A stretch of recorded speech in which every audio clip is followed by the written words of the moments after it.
Happy Wednesday, UnWoke Nation. I'd like to welcome you to episode 166 of The UnWoke Show, where free speech is welcome, all subjects are on the table, and your boys Rich and Tim bring you the latest and greatest for your entertainment, baby. I'm your host, Rich, along with my co-host, Tim. How you doing, boy? Oh, great, Rich, man. UnWoke Nation, it's glad to be speaking with you guys again this evening. Feels good to be back. We did take a week off. A little bit of happy Easter and also... Yeah, happy Easter mixed in with... Tim, now, did you get the golden egg? No, I did not. You didn't, darn it? No. You were always the loser. Yes, loser for sure. So, guys, real quick, you can reach us directly at feedback@unwoketheshow.com. Again, that is feedback@unwoketheshow.com. We're getting all sorts of great information, feedback from you guys. Please keep it coming.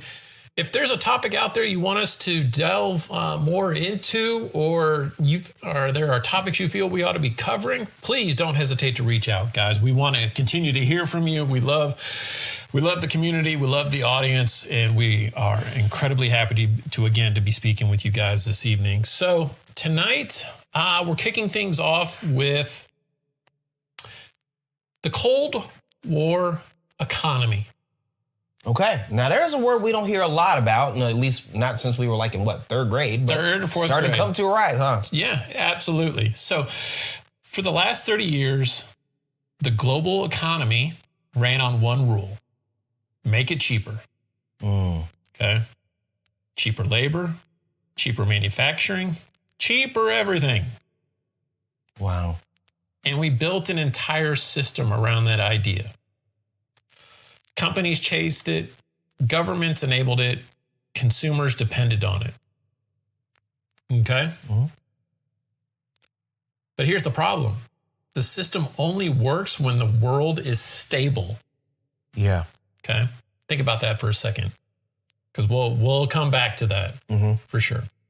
And right now, it's not. So the question isn't, why is everything getting more expensive? The real question is, why did we ever think cheap was sustainable in the first place? Okay.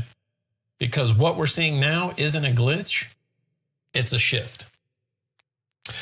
So we're going to take a trip back in time, if you will. Okay. We've mentioned the term Cold War.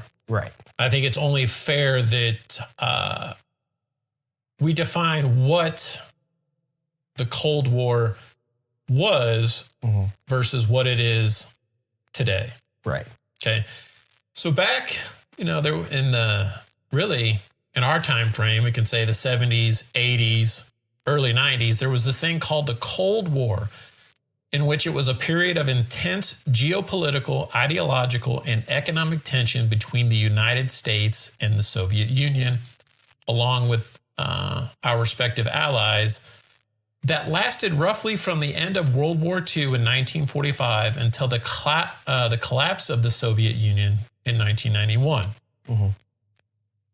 It's called a Cold War because the two superpowers never engaged in a direct, large-scale hot war with one another. Okay. Instead, they fought through proxy wars, armed races, and a battle for global influence. Okay. So there's our quick history lesson on the Cold War. There'll be a quiz at the end. Exactly. 5 multiple choice questions. You must get all 5 right. So, as I mentioned, we want everything to be cheap. Now, you talk about it as like cheap and all, but also it's like, is it more that people might use the term cheap and all, but wouldn't you say affordable? I think cheap and affordable could be one and the same. Yeah. Okay. Now, I mean, because when I say that, it's kind of like, we're not just trying to put out, flimsy made in China type stuff, but I mean stuff that people, can be able to. Well, it's funny that you said made in China because... Oh boy, did I hit a nerve. Because that's exactly where everything was coming from. Sure. India, China, the Philippines. Yeah, I mean, actually, there was one time, or there was a statistic where they said that in your typical U.S. Kitchenware, so about 85 to 90% of the products we use, whether it's cups or forks or anything like that, was probably made in China. Exactly. And why was that? Well, because we became a consumption. That's right. Based economy. What were we doing back in, say 39, 40, 41, all through the 60s? Okay. What were we doing in the United States? Okay, well, that's a good place to start, though, because obviously we're talking about a major thing that happened, first off being World War II. Yep. So World War II doesn't end anywhere until, as we go into 1941, war doesn't end until about, 1945, Yep. Okay? So we go ahead and do that. So what made us particularly I would say even after that, what really made America what it was is that we were producing things. Yes. We were making things, and also that the rest of the world really wanted and thought that we were making stuff of high quality, where so when America became known for that. So much so where that when it came to used for currency, when it came to doing any type of international business, the two things that were considered to be the currency of exchange was the U.S. dollar, and also the British sterling pound. Absolutely. So because of that, it's like, that's what made our country, so successful. Because after 45, we were making cars and different things like that, and people wanted those things. And life was good, the economy was great, people had jobs. There wasn't, if there was unemployment, it was very, very small, and then all of a sudden, for whatever it comes around to where, so all of a sudden we say, you know what? Maybe we should start to get some stuff from other places, because now we talked about what you said before with China. All of a sudden, it's like China decides, hey, you know what? I think we want to open ourselves up. And then who was the first president to ever go to China? Richard Nixon. Right. So he goes there, gets a little negotiation where, and all of a sudden they start making things. And now are they making it and everything where it costs us like maybe $2 to make a fork? It cost them 40 cents. And they're making it better. Yeah. So the Cold War economy of today is often referred to as Cold War II or the Great Power Competition. Okay. It's structurally different from the 20th century version or the original. While the original conflict was defined by two isolated systems that barely traded, today's tension exists between two economies, U.S. and China, that are deeply and painfully interconnected. Okay. Break it down. So here's how the 2026 economic landscape compares to the original Cold War. Deep integration versus total isolation. Okay. So back then, the US and USSR operated in two separate worlds. The Soviet Union had its own currency system and trade bloc, ComEcon, and there was almost zero consumer or financial overlap. Okay. Now, the US and China are conjoined twins. In 2026, we are seeing selective decoupling rather than a total split.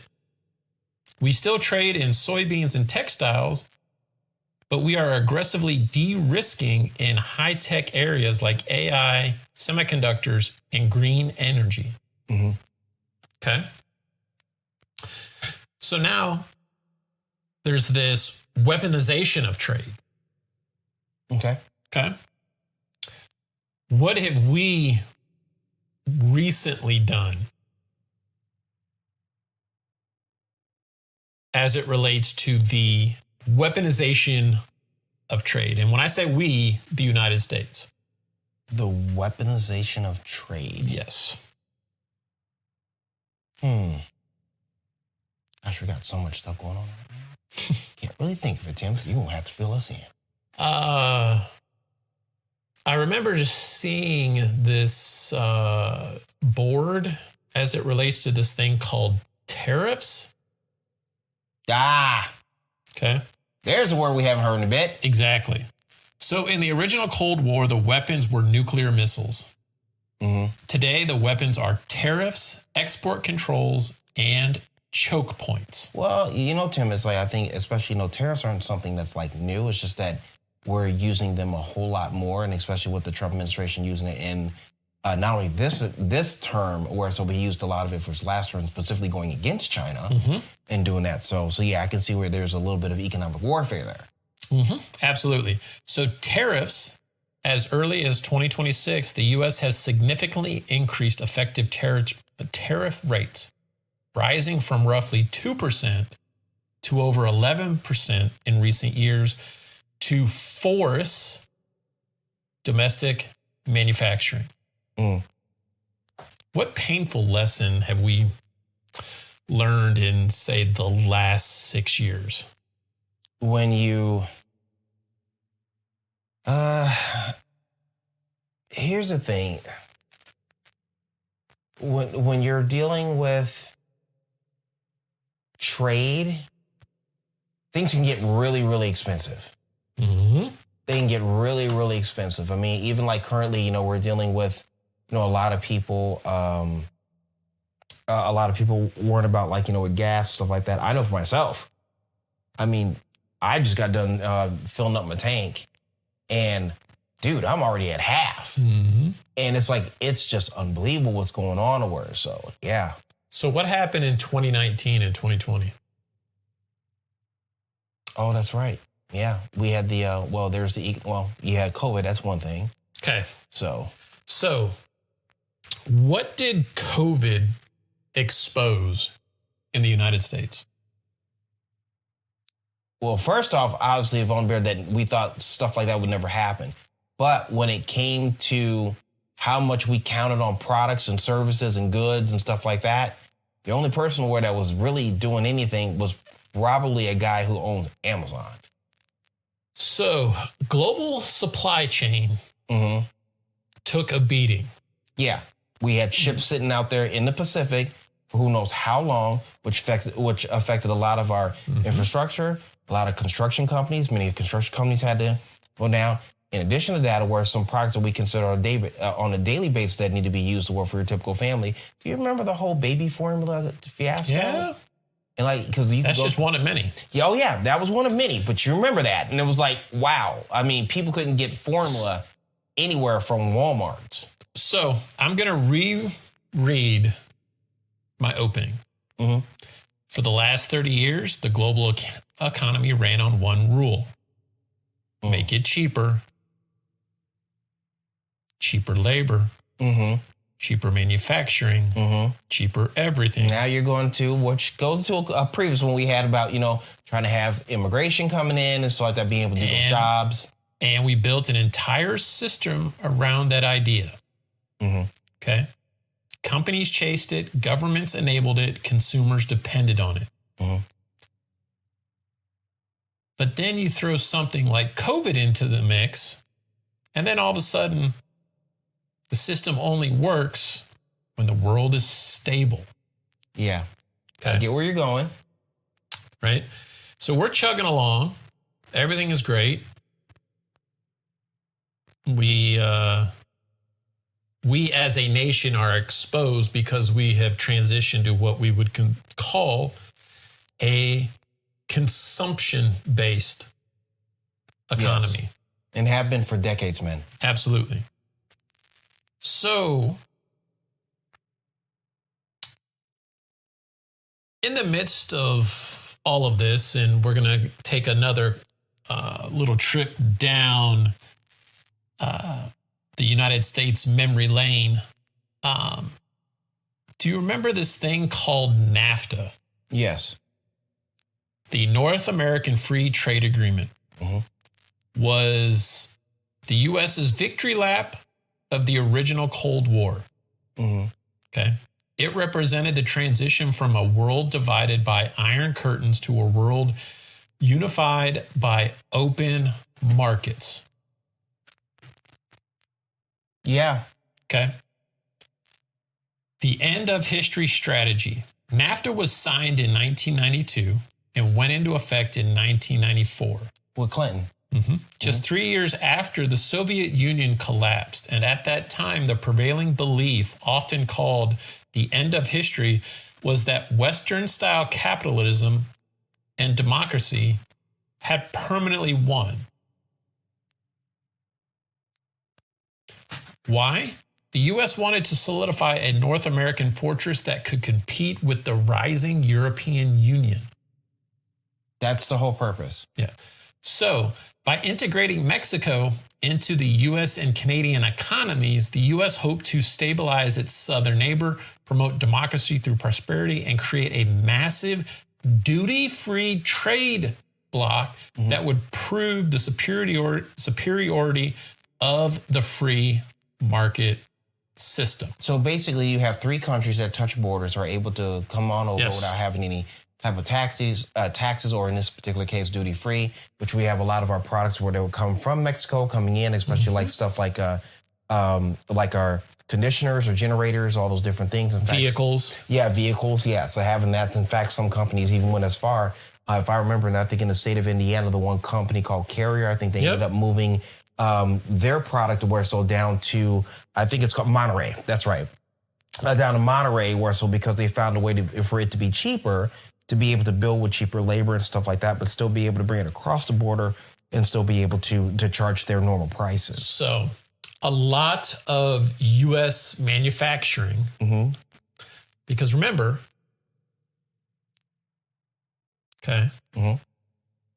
make it cheaper labor, cheaper manufacturing, cheaper everything. And where did our manufacturing go? It went south. Yes. Okay. So now we're watching the rules of the global economy change in real time. Not slowly, not subtly, fundamentally. Okay. For years, companies asked, what's the cheapest place to build this? Absolutely. Okay. Because part of what we have too is that, we have it where we're such a consumer society, but yet we wonder, it's like the people out there who are the ones that are the builders, job creators, stuff like that, and they realize all the corporate taxes where that's going, it's very, very high here. So you have so many countries where what you're asking, they're saying, where can we build this cheaper? Sure, the companies are asking that, but you know what's also going on? Other countries sitting up there knocking on the door going, hey, you know what? We see you're building this product and it costs you about, 35% and all. If you build it here in, say, Brussels, Belgium, or like that, we'll only charge you 8. All right. So now we're asking, what happens if we can't get it at all? That's a completely different mindset. Yes. Okay. And once that question shows up, everything changes. Okay. Supply chains stop being about efficiency and start being about control. Yeah. Okay. Countries stop trusting global partners and start prioritizing aligned ones. And businesses start making decisions that look insane on paper until you factor in risk.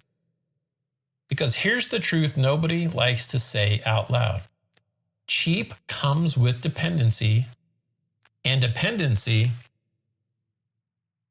that's a liability. Right. And as we were talking just a few minutes ago, we saw it during COVID.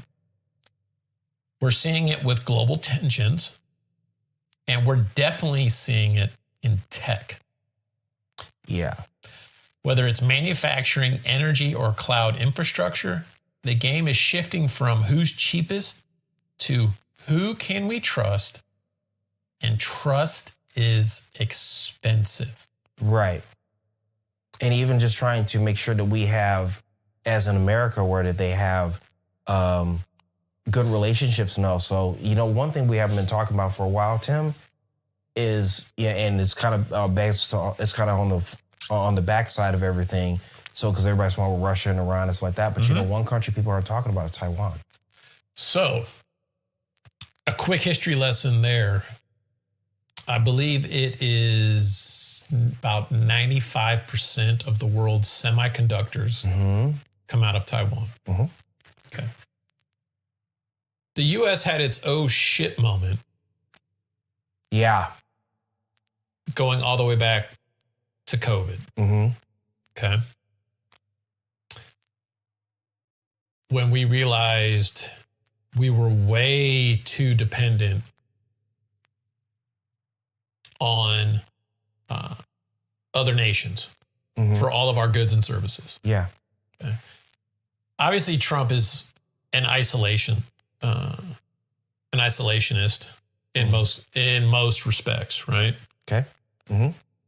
You and I have talked at length about how we need to get our own house in order. Yes. In order. I think we just talked about in season 3. Yep. Yep. And that's especially true given what happened after COVID.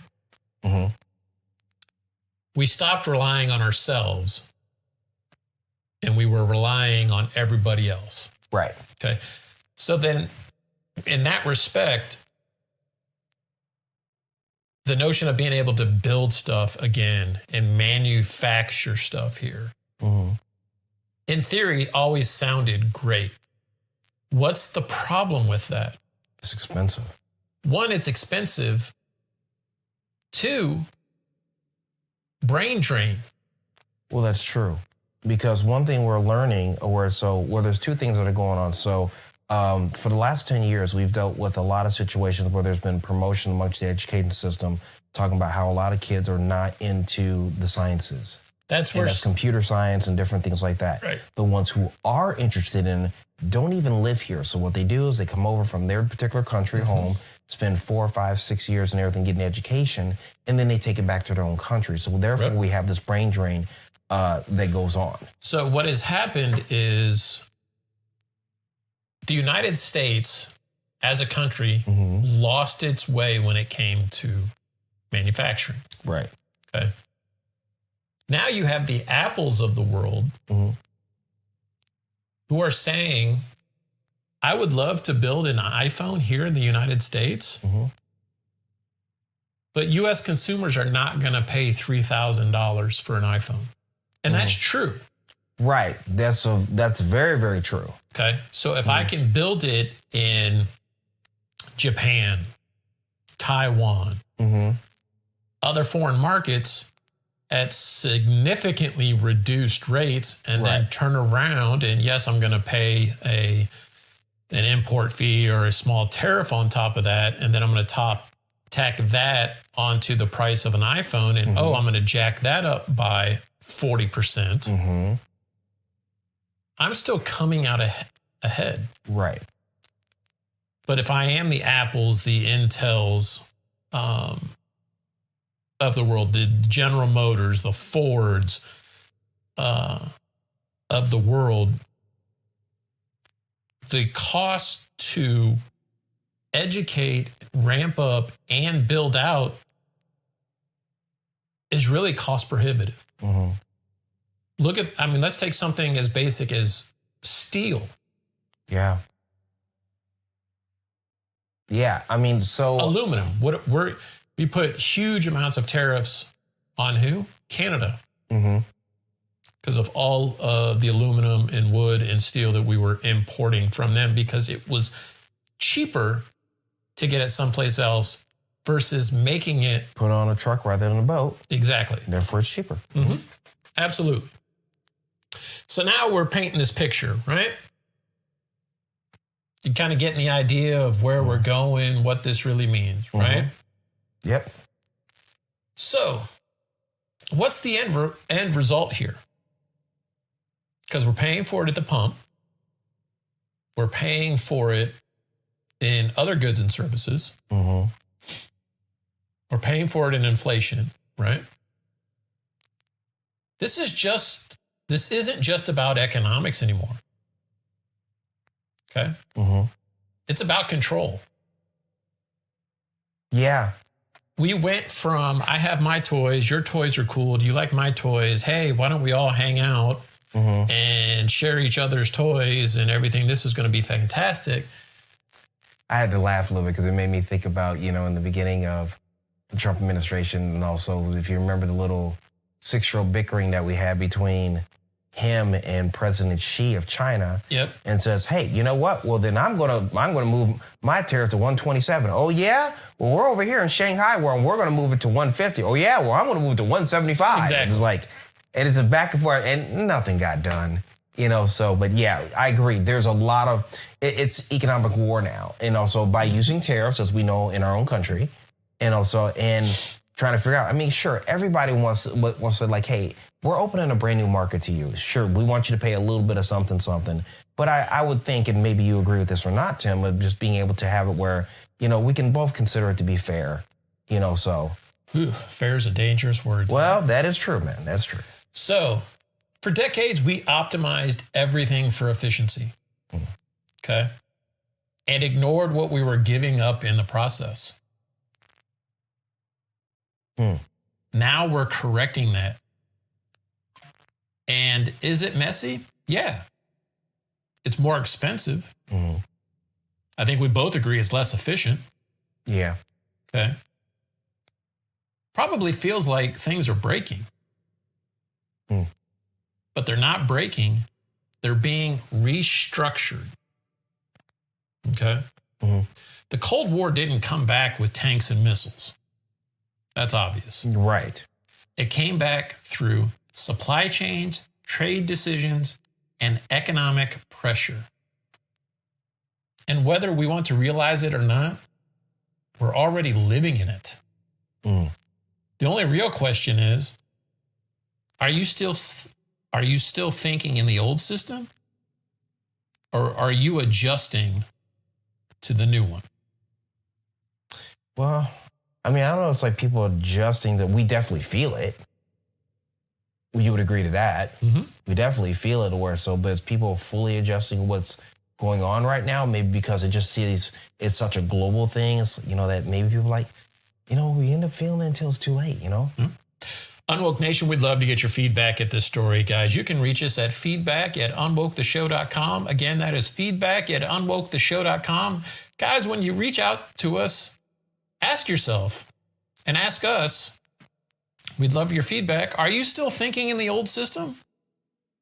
Or are you painfully adjusting to the new one? Good question. All right, guys, we're going to leave it there. Rich, a pleasure as always. And remember, guys, stay unwoke. See you next time.